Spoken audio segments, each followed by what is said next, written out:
સૌથી મોટી જવાબદારી શું છે? જ્યારે તમને કોઈ પોતાના સપનાનું ઘર બનાવવા આપે ત્યારે શું અપેક્ષા રાખે?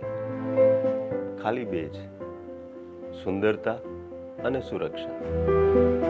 સુરક્ષા ખાલી એ વસ્તુઓની નહીં કે જે દેખાય છે, એ વસ્તુઓની કે જે દેખાતી નથી. અને જ્યારે આ વાત આવે છે ને, ત્યારે આવે છે અર્થિંગ અને લાઇટનિંગ સેફટી પ્રોડક્ટ્સ. જે એન્જિનિયર્સ, જે આર્કિટેક્ટ્સ, જે બિલ્ડર્સ, જે ઇલેક્ટ્રિશિયન્સ કે જે કોન્ટ્રાક્ટર્સ આનું ઇમ્પોર્ટન્સ સમજે છે ને, એ અમારા માટે ખાલી પ્રોફેશનલ્સ નથી, એ અમારા સાચા સુપર હીરોઝ છે. જમીન કે સુપર હીરોઝ. તો એમને જ બિરદાવવા માટે 1 તારીખે સવારે 11:11 અમારી સાથે જરૂર જોડાજો, વસુંધરા સાથે. જમીન કે સુપર હીરોઝ.